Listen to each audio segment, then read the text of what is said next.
आज की कहानी है सौतन या सहेली। गायत्री नाम की एक लड़की है, उसी की कहानी है। मैं आशा करूँगी कि इस गायत्री नाम की लड़की की कहानी आपको पसंद आएगी। तो चलिए सुनते हैं। मेरे बचपन की सहेली की शादी कानपुर में हुई थी और पति के दोस्त की बेटी की शादी के लिए कानपुर ही जाना था। मैं तो खुशी से पागल हो रही थी। सारी तैयारियां एक और सहेली से मिलने का जुनून दूसरी ओर था। दूसरा पहले पर भारी था। खैर, मैंने राशि से उसका पता और फ़ोन नंबर लिया और सफ़र के लिए निकल पड़ी। पूरे रास्ते उसकी बातें और दोस्तों की शरारतें याद आती रही। ग्रेजुएशन फाइनल ईयर में ही बेहद अमीर घराने में उसकी शादी तय हो गई थी। अरे, ये 4.5 फुट के साथ कैसे जयमाला डालोगी गायत्री? राशि ने पूछा। जैसे ट्रिक से फोटो शूट कराया ना, वैसे ही स्टूल पर खड़ी होकर माला डाल दूंगी। ओहोए, पहले परीक्षा में पास होने की फिक्र करो, मैंने कहा। उसका मन पढ़ाई लिखाई में कतई ना था। 21 की उम्र की शादी में जितना भोलापन रहता है, वह उससे लबरेज थी। दरअसल कुछ महीनों पहले ही मुझे गायत्री के बारे में पता लगा था कि उसके पति नीलेश सरंजन उत्तर प्रदेश के जाने माने बिल्डर बन चुके हैं। सभी सहेलियां उसके मेहनबाजी के मज़े उठा रही थी। अब मेरी बारी थी।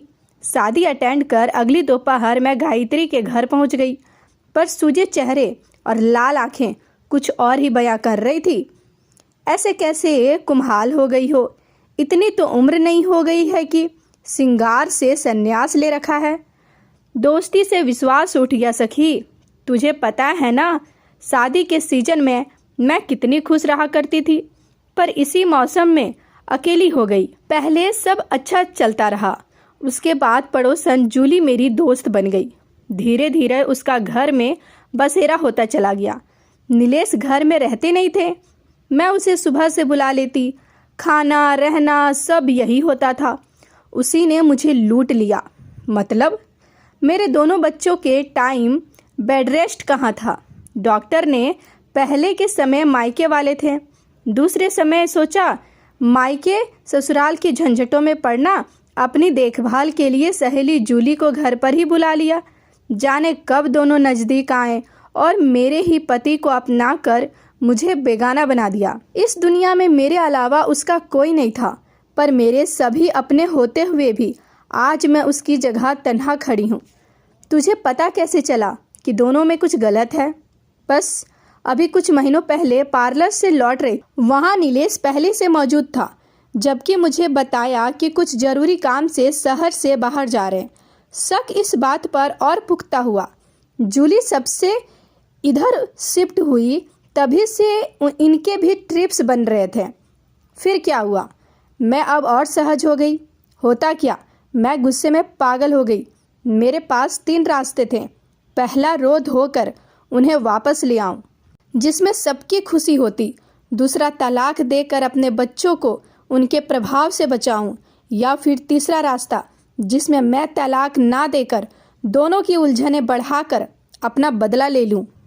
मुझे बड़ों ने पहला रास्ता बुझाया और छोटों ने तीसरा, ताकि वह दोनों कभी ना मिल सके और मैं उनके लिए किए की सज़ा देकर संतुष्ट हो जाऊं।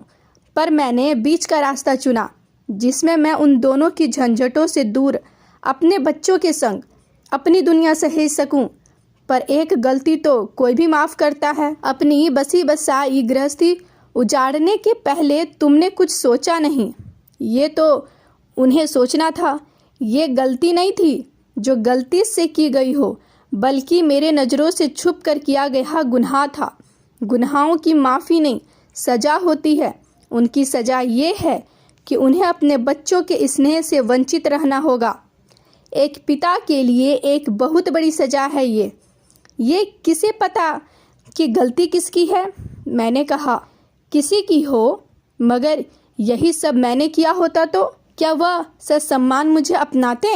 ऐसे इंसान की सोहबत में तो बच्चे भी गलतियां करेंगे, उनमें कैसे संस्कार भरूंगी?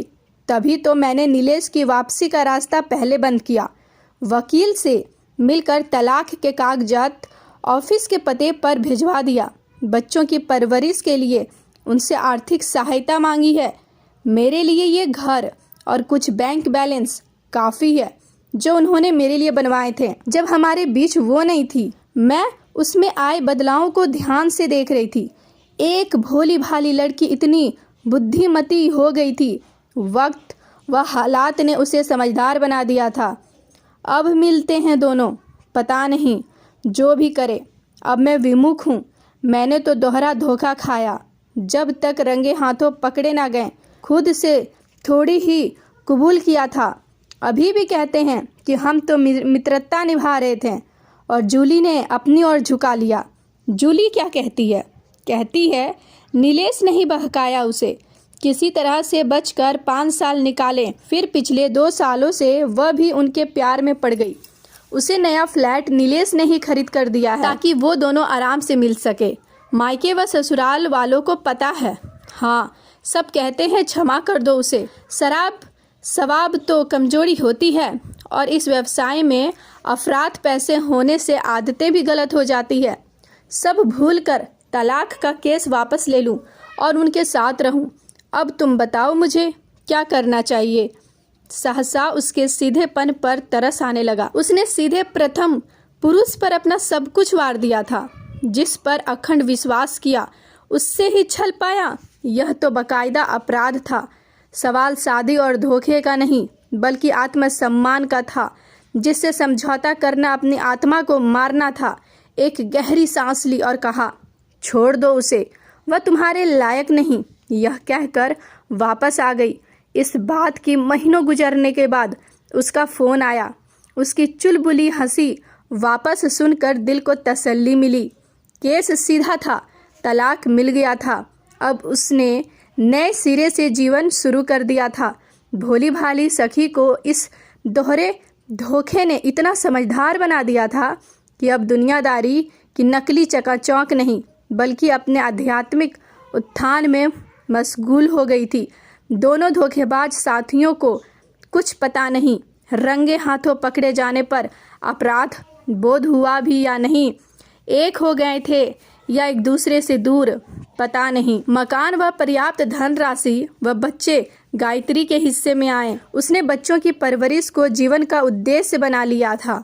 साथ ही फुर्सत के क्षणों में महिलाओं से जुड़े एनजीओ के लिए भी काम करना शुरू कर दिया था। तो दोस्तों, आज का आपका ये गायत्री पर लिखी एक सुंदर सी कहानी कैसी लगी कमेंट बॉक्स में ज़रूर बताएं। और स्टोरी अच्छी लगी हो तो एक लाइक भी कर दीजिएगा और मेरे चैनल पर अगर आप नए हो तो हमारे चैनल को सब्सक्राइब कर लीजिएगा।